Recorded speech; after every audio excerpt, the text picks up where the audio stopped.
ఓకేనన్నా.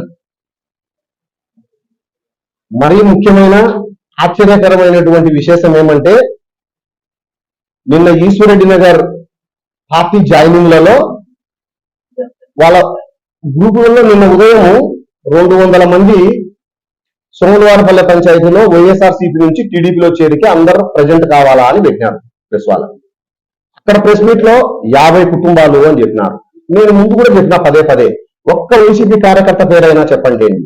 50 మంది పార్టీలో చేరుతా ఉంటే 1200 మంది జనాన్ని పిలిచిపెట్టినారు. వీళ్ళందరూ ఎవరన్నా శివశంకరారెడ్డి అన్న పెయిడ్ ఆర్టిస్టులు, అంటే కూలీలు పిలుచుకొచ్చుకొని వాపు చూసుకొని బలుబం 200 రూపాయలు 300 రూపాయలు కూలి ఇచ్చి 300 రూపాయలు కూలి ఇచ్చి ఒక ఆర్భాటం కోసం పెయిడ్ ఆర్టిస్టులు అందరినీ పిలుచుకొచ్చి ఏందో పార్టీలో పెద్దగా, అది ఎక్కడ నియోజకవర్గ స్థాయిలో ఉండే వాళ్ళందరినీ అన్ని మున్సిపాలిటీ వార్డులలో మా పంచాయతీలో కొంతమంది 200-300 రూపాయలు కూలి ఇచ్చి పెయిడ్ ఆర్టిస్టుల ద్వారా నిన్న మీటింగ్ జరిపినాం.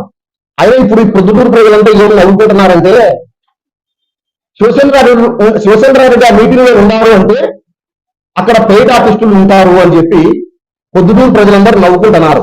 ఇంకా రాను రాను నిన్ను జోకర్ గా కూడా చెప్తారు శివచంద్రారెడ్డి అన్న, గుర్తు పెట్టుకో. ఎక్కడున్నా నువ్వు పెయిడ్ ఆర్టిస్టులతోనే ఉంటావు. ఒకటి మిల్లులో ఒక 15 రోజుల కిందట 20 రోజుల కిందట ఆత్మీయ సమావేశం జరిపినావు. ఏదంటే మీటింగ్లకో దానికో దీనికో పెయిడ్ ఆర్టిస్టులు అంటే అర్థం ఉంది. ఆత్మీయ సమావేశంలో కూడా పెయిడ్ ఆర్టిస్టులు పెట్టుకున్నావు. ఇది పొద్దుటూరు అంతా చర్చ అయింది. ఏం దీనివల్ల మీకు ప్రయోజనం అన్నా? ఏం దీనివల్ల ప్రయోజనం ఉంది? ఈ ప్రజల అమాయకులా? ఆ జనాన్ని ఆ మనుషులు చూస్తానే అందరూ కుళ్ళ పిలుచుకొచ్చుకున్నారని చెప్పి ప్రతి ఒక్కరు నవ్వుకుంటున్నారు. ఒక్కొక్క కార్యకర్త ఇంటికి నువ్వు రోజు ఒకటి పెట్టావు. ఇంకా మా పంచాయతీలో నాకు తెలిసి 10-15 ఉంటాయి. ఎందుకంటే ఒక్క తెలుగుదేశం కార్యకర్త, వైసీపీ ఎవరు లేరు. ఒక్క తెలుగుదేశం కార్యకర్త ఇంటికి ఒకసారి ప్రోగ్రాం. అంటే ఏదో జరిగిపోతుంది అని ప్రజలను తప్పుదో పట్టించడానికి. ప్రజలు నీకంటే తెలివివంతులే, నువ్వు ప్రజలు అంత అమాయకంగా ఆలోచన చేయకు. నిన్న మా పంచాయతీలు అందరూ నవ్వుకుంటున్నారు. మా పంచాయతీలో మొత్తం కార్యకర్తలంతా వైసీపీలు ఒక్కరు కూడా పోలే. వైసీపీలు పోయినారని టీవీలలో, పేపర్లలో, యూట్యూబ్లలో చెప్తున్నారు. ఈయన శివచంద్రారెడ్డి ఇంత దిగజారిపోయినాడే, ఈయన దిగజారిపోయేది కాక పెద్ద ఆయన కూడా పాపం ఇంత ఎందుకు చెడగొడుతున్నారు ఈ వయసులో పెద్ద ఆయనకు తప్పుడు సలహాలు, తప్పుడు సూచనలు ఇచ్చేయని చెప్పి అందరూ నవ్వుకుంటున్నారు.